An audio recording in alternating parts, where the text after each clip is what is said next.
Hey guys, welcome to Life in the Fast Lane. I'm Andy Lang from WagerTalk.com. We got an incredible weekend of racing ahead of us. We got a big NASCAR race in the playoffs, and we've got the United States Grand Prix in Austin, Texas. Both very bettable tracks, both very bettable races. I will for sure have action in both. And actually, as we record this, I already have my auto racing pack up. Only did one official play for clients, and it hit. I'll get into how it hit and why it hit, which was one of the weirdest wins ever. But that bumps us up slightly over 60%. We're plus 37 units for the season, just having a dream season. So looking to finish strong on there. Grab that at wagertalk.com. Also, leave me your comments below. Tell me who you like this weekend. What are some of your picks going into the end of auto racing season? And don't forget to hit the like and subscribe. All right, let's start off with NASCAR. Let's do a little recap here. In Las Vegas, Bubba Wallace wins stage 1. Ryan Blaney wins stage 2. Logano wins the race. So the race starts. Tyler Reddick looks great, and everyone gets away clean. Chase Briscoe has problems at the beginning, but credit to that team as they fought back, as we'll get into here a little bit. He was falling back fast, looked like an anchor out there. Bubba Wallace looks great as we move through stage 1. Logano, Suarez, look great. Kyle Busch gets a flat tire and spins, and then all of a sudden he gets up there again at the end. It's just crazy what's going on with Kyle Busch right now. So then, of course, we have Kyle Larson gets into Bubba Wallace. Bubba Wallace retaliates, comes down, takes out Larson, which takes out Christopher Bell. Bubba goes after Larson after the crash, shoves him a bunch. They get into it on the actual track. And I think it was a very wise PR move for Kyle Larson to not get involved in a physical altercation with Bubba Wallace because of the past history of Kyle Larson. So very smart move by him. So middle of stage 2, you got Suarez, Chastain, Blaney, Hamlin, and Logano, the clear best cars at that point. Chase Elliott just looks lost, can't get his car right through both of the first two stages. Penske and Trackhouse Racing are just dominating stage 2. We got stage 3 starts. Logano, Blaney, Chastain, they're starting to pull ahead. They look like the obvious 3 best cars. Harvick and Hamlin are running good, but they don't look like they have anything past those guys. Tires, I don't know what they did differently, but the tires held up really good. JJ Yeley spins and brings out the caution. Chastain grabs the lead on the start. Austin Cindric gets into the wall with one of the few tire issues that we had. Then Ryan Blaney has a problem on the right side of his car. He gets into the wall, and Kyle Busch comes out of the pits with his left front tire smoking. It's not attached. It comes off. The race restarts. Justin Haley and Chase Briscoe are your leaders with Daniel Suarez in the mix. Out of nowhere, Suarez spins after getting too close to Tyler Reddick. Chase Briscoe ends up in the lead. We get another caution with 18 to go. Chastain gets a great start, goes out into the lead. Logano gets to second place, hunting Chastain down, and Logano has tires that are 13 laps fresher. And give credit to Ross Chastain. He raced really, really hard, but when you're going up against a guy like Logano who's got fresher tires, it's just not going to end up working out your way. Logano uses a lap tar to get around Chastain beautifully, pulls away to get the win. So you end up with your top 5 as Logano, Chastain, Kyle Busch, Chase Briscoe, and Denny Hamlin. Amazing performances from Kyle Busch and Chase Briscoe as they had all kinds of adversity. And there they go. They end up in the top 5. Kyle Busch is having some of his best finishes of the year. So we have to go over the question of the week. What did you make of the Bubba Wallace incident? I think there's 4 different options and mindsets that you can have about that incident. The first is you can just say, well, NASCAR tells him to settle it on the track. That's what Bubba Wallace did. It was great for ratings. It was great for social media, and we've seen very similar situations for years and years. You could also have the opinion that the retaliation was way too much, it was unnecessary, and it was dangerous. Or you could go with that, well, if you don't like Bubba Wallace, no matter what he does, you're just not going to like it. Or if you do like Bubba Wallace, no matter what he does, I'm going to like it. So I think NASCAR asks for situations like this with their mentality of settle it on the track. And let's face it, secretly they loved it. I mean, this showed up on SportsCenter. This showed up all across social media. This was great for the sport of NASCAR. Was it dangerous? Yeah, that was a pretty bad retaliation at that speed, getting into the quarter panel like that.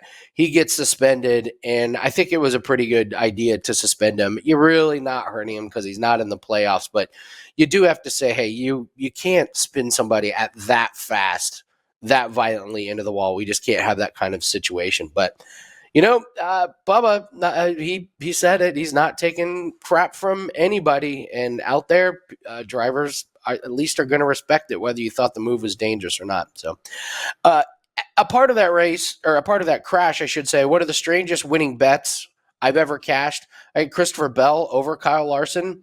So that accident takes out Christopher Bell and Kyle Larson, but because Kyle Larson's car came to a stop on the track and Christopher Bell was able to make it to pit row, Christopher Bell completed more of the race than Kyle Larson. So we end up cashing that bet. That was the only official bet. And that cashed our bet on the show from last week, Joey Logano over Bubba Wallace. So a very interesting crash. Anytime you have a crash like that and you end up winning a bet because of it, someone's looking down on you. So let's talk about the Stenhouse Award. Austin Cindric catches up to Tyler Reddick on lap 33 to take the lead. He starts to make the pass. It's a great moment, and NASCAR decides now's the perfect time to go to commercial. Like, we can't pause for one more lap? we can't see the pass? No, we have to go watch a commercial about the latest Ford pickup truck or whatever it is. Obviously, we have Larson gets into Wallace. Wallace takes out Larson, tries to fight him right after the accident. In the process, takes out a fellow Toyota driver and a playoff driver and Christopher Bell, and then Bubba Wallace gets suspended for a race. And then Kyle Busch doesn't get his left front tire attached coming out of the pits. It comes off, which is kind of funny because Kyle Busch is using Denny Hamlin's old pit crew. The winner, obviously, is Kyle Larson and Bubba Wallace getting into a fight on the stretch, taking out a playoff driver, and then Bubba Wallace getting suspended.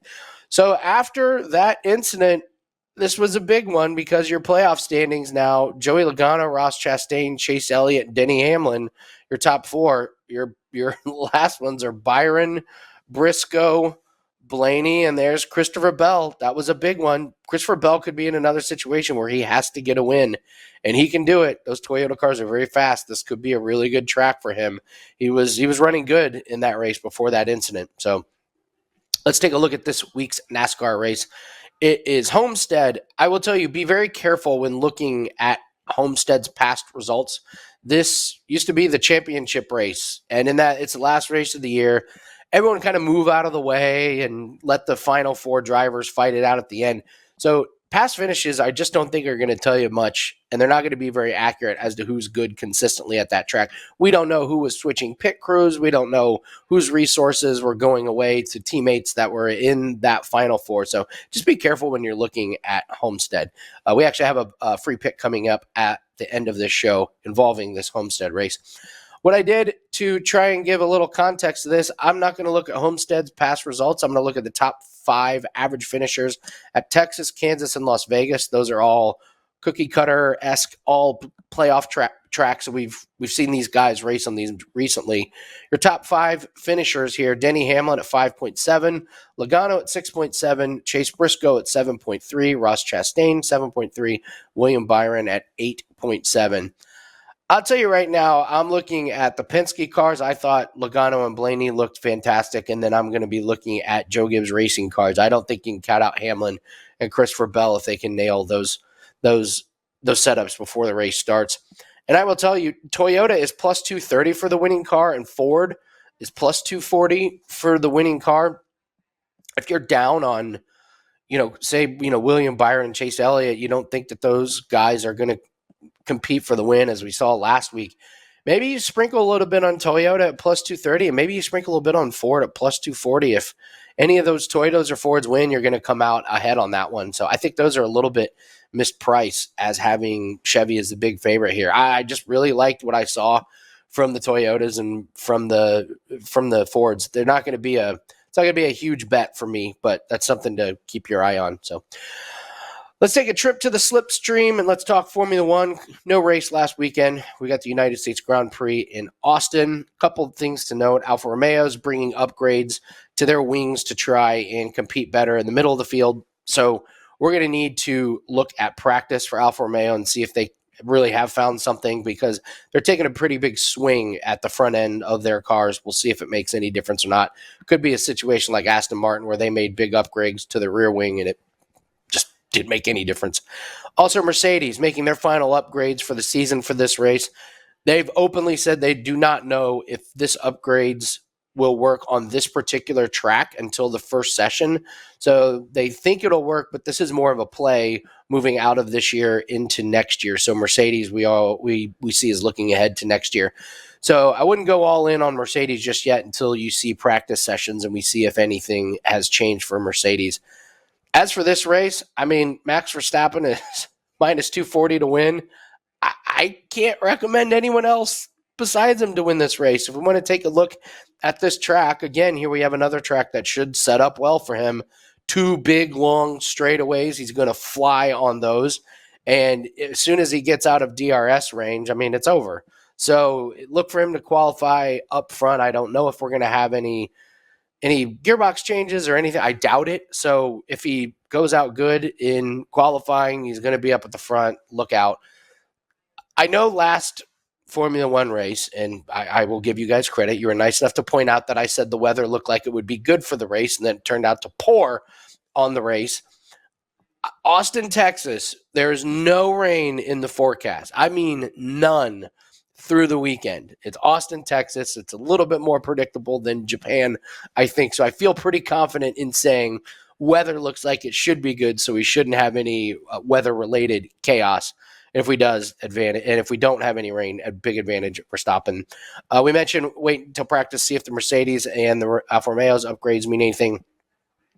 Also, if you have DraftKings, if you're in states that has legalized betting, look at the parlays section. You go under auto racing and you click on the Formula One race, and they have a bazillion parlay. You're going to have to go through a lot of them. However, there are a couple of good ones in there every single week. Like you can get Verstappen and Leclerc on the podium right now at minus 110. So if you think Verstappen and Leclerc are again going to have 2 of the top 3 cars, which it sure looks like they're going to, and Ferrari seems to have gotten over a lot of their messes. If you want to roll a dice and think that they're going to be fast in practice and in qualifying, you can grab it right now. It's kind of a hidden little gem on DraftKings. Shout out to Corbin. He brought my attention to that one. Just be prepared. There's a bunch of them in there. Most of them are nonsense. But you can find a couple good ones, and any good bet that you can find in there adds a little bit of value to your betting bankroll for this weekend. So, all right, let's do a best bet. All official plays are going to be up on wagertalk.com. We're having a just complete dream season. 60% for the season, plus 37 units. Listen, go grab the plays. Even if you are betting your own plays, I highly encourage you to invest in what we've been doing this year because it's been working. Formula One and NASCAR are both very, very profitable. So my plays can certainly be added to your guys' portfolio. I'm going to start off with my first official play this week on Chase Briscoe, top 10. I can grab this at minus 110. Briscoe's just flying under the radar here in the playoffs.